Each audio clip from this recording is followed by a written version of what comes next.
चंद्रपूर जिल्ह्यातील भद्रावती शहरातल्या गड्डमवार लेआउट परिसरात गेल्या 1-2 दिवसांपासून बिबट्याचा वावर असल्याची माहिती मिळाल्यानंतर वन विभागानं तात्काळ दखल घेत परिसरात पिंजरा लावला आहे। नागरिकांच्या सुरक्षिततेच्या दृष्टीनं वन विभागाकडून परिस्थितीवर बारकाईने लक्ष ठेवण्यात येत आहे। अधिकृतरित्या बिबट्याच्या उपस्थितीची पुष्टी झालेली नाही।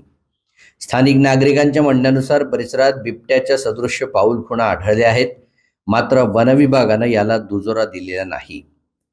अफवांवर विश्वास न ठेवण्याचं आवाहन करण्यात आलं असून अनावश्यक गर्दी टाळण्यास सांगितलं गेलं आहे। विशेषतः रात्रीच्या वेळी एकटं बाहेर पडणं टाळावं, तसंच लहान मुलं, पाळीव जनावरांची विशेष काळजी घ्यावी असंही आवाहन करण्यात आलं आहे।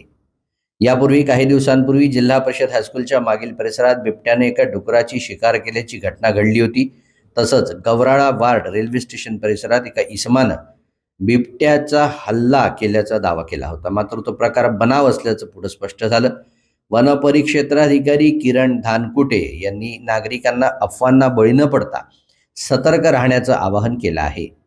वन विभाग परिस्थितीवर लक्ष ठेवत असून बिबट्याच्या उपस्थितीची अधिकृत पुष्टी झाल्यास त्याला सुरक्षितरित्या नैसर्गिक अधिवासात परत पाठवण्यासाठी आवश्यक ती कारवाई करण्यात येईल असंही त्यांनी सांगितलं आहे।